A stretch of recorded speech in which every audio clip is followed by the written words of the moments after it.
Hello my friends, the top news for today is obviously the strike of the United States Air Force on some of the Iranian facilities. For example, this is Fordo. I was telling you about it already. So Iran dig down this facility underground by 90 meters at least under the mountain, or it's better to say hill. The main centrifuge hull is located over here, marked with amber color. And we have the satellite images, fresh satellite images confirming the strike on facility. So there is the hole out there, you can see, from the GBU-57. GBU is one of the heaviest bombs, non-nuclear bombs out there, capable to penetrate the ground by 60 meters. Well, at least on Wikipedia page they say like that. But the main rooms with centrifuges for enrichment are located 90 meters underground, as it was reported before at least. And here we go with the question whether the strike was really successful from the United States side. Guys, probably in the coming even years we'll not know for sure, because Donald Trump himself said that it was really successful, the facility was annihilated. Iran confirmed that there was the strike, but at the same time it says that everything is working fine as before, and there was just a minor damage to some of the tunnels. Well, at least they say like that on their TV shows, and you'll never know for sure unless you send some observer straight to that area with camera, with some of the flashlights to dig down and to film what happened out there. Well, maybe this information might be leaked somehow, as it happens sometimes with Russia. Nevertheless, we also have one more visual evidence that something was definitely burning near the highway which is connecting Tehran and Qom cities, and this is the location of that Fordo, the uranium enrichment factory that was very important, or is very important, for Iranian regime. Well, some other images show that Iran sent some of the tracks few days ago to take probably a very sensitive equipment from Fordo. We have it from this image and also from this one, more or less detailed information, visual information. And yeah, those are the tunnels which are going deep down underground. Well, if Iran claims that facility is still working, it means that probably they may proclaim that they have some sort of the nuclear weaponry, even if this object was definitely destroyed by the GBU-57 bombs. There could be even the scenario that Russia may send some of the nukes to Iran. I do not exclude that, my friends. Maybe just a single bomb for nuclear exercise to show to the world that Iran definitely has nukes. We see that everything goes according to the escalation scenario for now. I wouldn't say that this variant is very probable, but there is the variant like that as well. I'll not be Baba Vanga predicting future, because now it's very unpredictable. Who would have thought like 2 weeks ago that Israel would start its operation in Iran and the United States would bomb Iranian nuclear sites? Yeah, there were some of the conversations, but not more than that. Donald Trump still wanted to make a deal. Well, actually, he still wants to make a deal with Iran, which is absolutely crazy, but it's his policy. I guess, again, if you compare two of those images, this one and this one, it appears to be that the bomb was dropped over this very important hole, the main important part of the entire Fordo. Again, here we have the penetration, which is exactly above this hole. And this is one more satellite image, shows the penetration of this mountain. It wasn't like that before, so bombs went inside. How deep? No one knows. And again, one more photo with lots of the tracks. Washington Post reported that Iran could have taken its uranium from the facility before the United States strike. The same information is coming to the press from Reuters, but how do they know? No one knows. I believe that it is just an assumption. But something definitely was taken out, because many of the tracks are just in a queue towards the facility, and later on they were not depicted on newer satellite images. I guess that Donald Trump was too much tech and he should have acted more, like, faster, I would say, more promptly, to caught off guard Iran striking their facilities. And there is definitely the variant that the strike was conducted too late. We'll see if Iran really continued to keep its program. Tucker Trump for the first time decided to act strongly. He promised 2 weeks, but acted in 2 days with military action. And it doesn't matter what some MAGA supporters say that, oh, it's just a limited operation. Guys, it's war. Like Putin also calls the war which he started in Ukraine as the special military operation. Then you use military power, especially strategic bombers, against another state somewhere. It is called a war, provoked, unprovoked, and I see how MAGA camp is now being divided. Some say that Trump is not TACO any longer, that he started this action and we're gonna help our allies, but the other part of nuclear MAGA community like Tucker Carlson and others, they really condemn the strike and they, I would say, in support of Iran. Tulsi Gabbard as well, because she was asked whether Iran follows nuclear program to obtain nuclear weaponry. She said, no, it is not happening like that. But instead, Trump says totally opposite. After the strike, Donald Trump went to the press. He spoke about the very successful mission, but again, guys, with the real evidence from the ground, from inside that location, we cannot state it by 100%. Also, Pete Hegseth in a few hours will have his own separate meeting discussing maybe technical stuff of this operation, how it was conducted. The operation actually was crazy, especially for pilots. Sorry guys, I don't have the ad blocker installed, that's because of the YouTube policy. Well, anyways, United States bombers flew 37 hours non-stop, refueling mid-air to hit Iran nuclear sites. It's crazy, 37 hours. And probably it's one way, maybe 74 in total. That, like, for every pilot, it's crazy. No, doesn't matter how comfortable your plane is, it is terrible. 37 hours. Wow. By the way, guys, I have my another channel. It's called Captain Danny, and I streamed the event this night non-stop, like for 3 with something hours, about the situation now, where we explain everything with more detail. So I'm gonna put this channel to the link right below. And this is my like a trash channel, I would say, where I post lots of the other stuff, my opinion, also some of the gaming. Yeah, sometimes I do that stuff as well. And yeah, because of the algorithms, I'm gonna stream here, so no more streams on my main channel.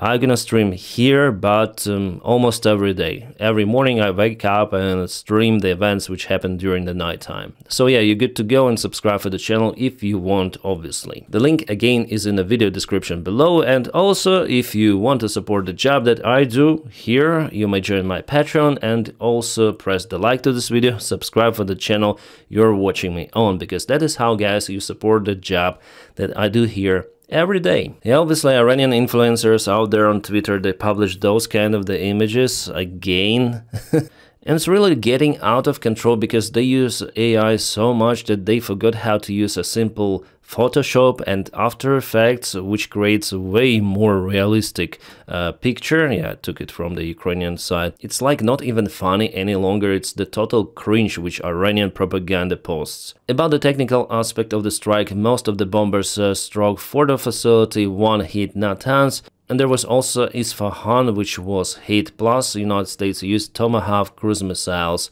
Maybe they hit overground facilities. Well, at least Donald Trump reported that picture will have more information from Pete Hegseth, probably. The Iranian foreign minister already said that he is going to Moscow today urgently for the special meeting with probably Vladimir Putin. They'll discuss the new wave of the escalation in the Middle East. And guys, if you want to know my opinion, probably I already said it on my channel, Iran is the ally of Russia. Iran is the inhumane dictatorship regime. Fanatics, they have in their constitution that Israel and USA are their direct enemies, and they proclaim that they should eliminate, for example, Israel till 2040. They say that's why for Israel it's the existential threat, and they will not allow Iran to obtain nuclear weaponry. Plus, as we could see, Israel has a very huge influence out there in United States, which is way stronger compared to outcast MAGA like Major Taylor Greene and Tucker Carlson, Tulsi Gabbard, and all of those bullshitters, and we see that Trump doesn't like those any longer. So actually for us it's a good sign. The Iran Atomic Energy Organization already said that it will not allow nuclear development to stop. Okay, they said like that even before. And definitely if they have equipment, tools survive, they will continue to enrich uranium to obtain nuclear weaponry. The only way how you can deal with the threat is to eliminate the regime, and Israel wants to do it, unlike Donald Trump, because in his address to a nation via TV screen, Donald Trump again stated about possible negotiations and peace with Iran. If Iran refuses, we're gonna strike again, heavier and more powerful. So Donnie still doesn't understand the nature of the Iranian dictatorship. So yeah, we have a new meme from MAGA, that's what we voted for, he betrayed us. Well, actually the idea of the ground operation out there in Iran is not popular at all, especially judging on the previous experience of United States in Afghanistan and Iraq. But now I wouldn't exclude any sort of this scenario. However, I think that Trump will not start the landing operation, and it's actually a good thing to do. The main idea for the United States is to use their bombers and to support allies, like for example Israel in the region. I guess it's not a Photoshop, or maybe it is. Well, if it is real, like thank you Mr. President, those billboards claim to be in Tel Aviv, well in this case Trump would be absolutely happy. He's a narcissist, so it's obvious. Also, we have the information that Trump approved strikes on Iranian nuclear sites in Wednesday meeting with advisors, and Politics reports that Trump's 2-week window for diplomacy was a smoke screen. Could be like that? The question is whether Iran was capable to evacuate the most important equipment from Fordo, for example, for the last couple of days, because I showed you the satellite image with many of the trucks. China strongly condemns United States attack on Iran. Well, China, yeah, monitor the situation, because you see that Donnie is Taco, but sometimes he's not Taco. If it is about some sort of the small winning war as he thinks it is, but no one may predict what it might happen in the future. Well, China, I would say, is kind of concerned now about Taiwan. They see that the United States doesn't hesitate to strike. Also, guys, let's speak about the possible retaliation actions of Iran. Some say that it may block Hormuz Strait. Yeah, it may do it like physically at any moment, for some time at least, I guess temporary, because neighbors wouldn't be happy about it, especially Qatar, Saudi Arabia, United Arab Emirates, and they may do everything they can to cancel this blockade. Strangely, but with support of Israel, it could happen. That's the reason number one, I think, why Iran would not block this strait. The second reason, that most of the oil which goes from Saudi Arabia, from UAE, the gas from Qatar, it goes to China. I guess Iran wouldn't dare to block supplies of the fossil fuels to China to break relations. No, no, no. The same goes for Iranian proxies, Houthis, who control this part of Yemen. They may also try to block the way out from the Red Sea, but the probability is very low still. I think that after all, Iran, maybe directly, maybe via proxies, could strike some of the military bases of the United States of America.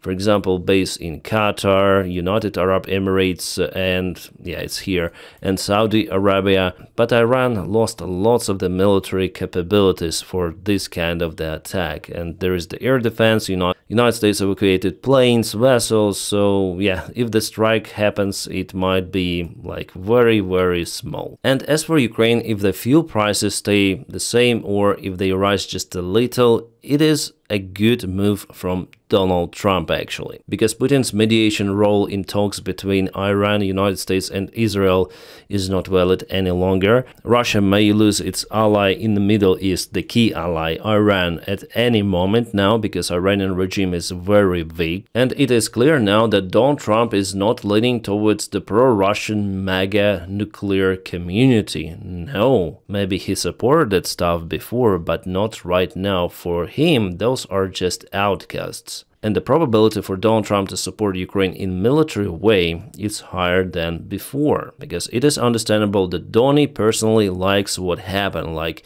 his prompt action was fine, was okay, well received by most of the Americans, I guess. But they don't want to start the ground operation, and yeah, it shouldn't be started. I hope it will not be. In ideal situation, Iranian people themselves should get rid of the Iran Ayatollah regime, but the chances for that are also quite low. Maybe Israel will just kaput leaders of Iran one by one until there is some sort of the clash inside the elite construction of Ayatollah, which might spark a new fight for power. Okay guys, and we have just received new images. We see 6 of the holes, 1, 2, 3, 1, 2, 3. Very detailed image, and definitely bombs were dropped on Fordo facility. I guess not as it was said before, not over here, but over here.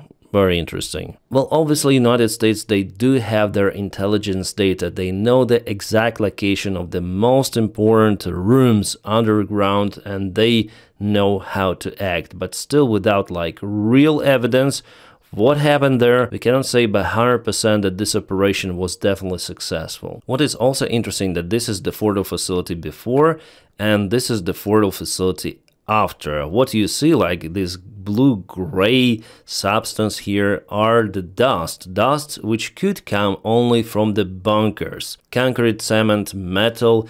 It means that probably missiles, after all, hit something underground. Otherwise, we wouldn't see such a picture. So again, before, we don't see any sort of the holes here.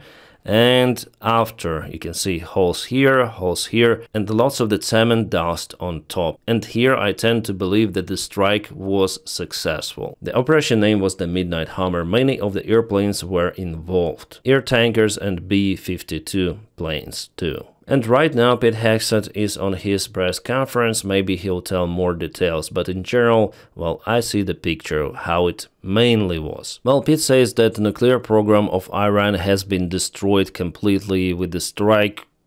Maybe he's correct. I don't know, we'll see. And more about Iranian retaliation stuff. There could be also some of the groups used by Iran on territory of the United States of America, some sort of the attack operations, as it happened in 2001, for example. So guys in the United States, take care, and the security measures right now in the United States should be the highest possible. I guess it's the main threat right now, so attacks inside United States of America and the attacks on the bases of the United States Army in Middle East. Other than that, Iran is unable to respond, but yeah, we should take extra precautions. I mean, not we, but United States of America and you guys who watch me from USA, because your personal safety is your issue, first of all. Meanwhile, Israeli Air Force continued to act freely in Iranian airspace. This middle-range ballistic missile was kaputted. Yeah, the blast was too big to be filmed on this kind of the camera.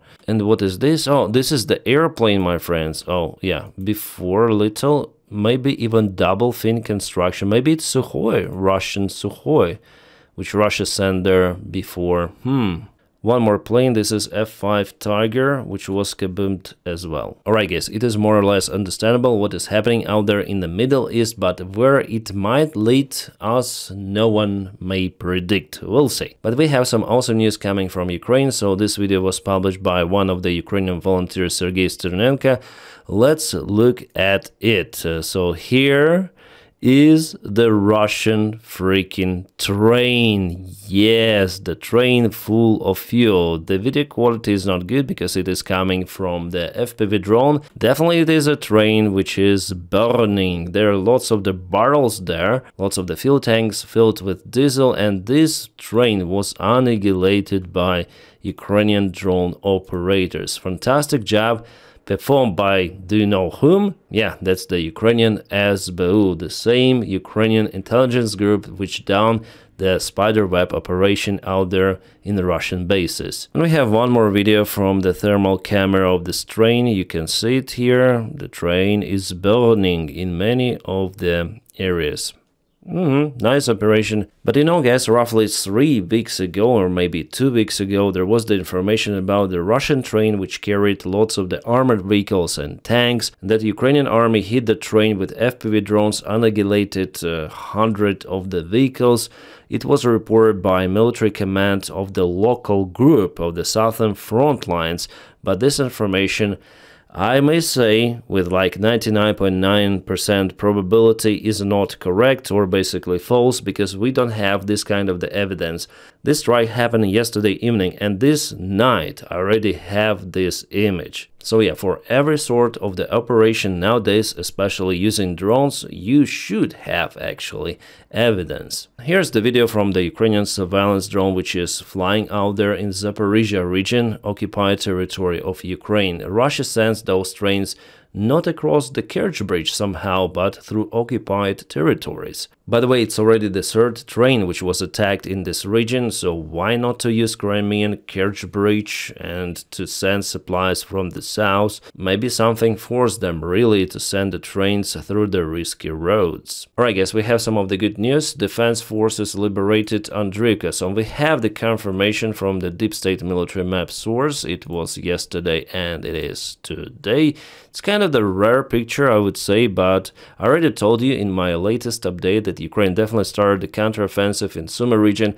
imprisoning some of the Russians there. If you want to see an unblurred video, welcome to my Telegram channel. So Russia slowed down in Sumy quite a lot. For the last 24 hours they're unable to take any more ground here. At the same time they were active in Privilne, so they fully occupied this village. And this is the eastern side of Ukraine, I would say southeast side of Donetsk Oblast. Also they advanced in Shevchenka. Shevchenka is the name of many of the villages. Actually it's the same direction here. Yeah, Vilne Pole and Shevchenka, this is the single Russian attack vector. Well, in general, the situation on the front lines has just minor changes. And now, my friends, please don't forget to press your huge like to this video. Also, subscribe for the channel. That is how you boost this video in YouTube algorithms and help me a lot. I wish you all a peaceful sky wherever you are and have a great time.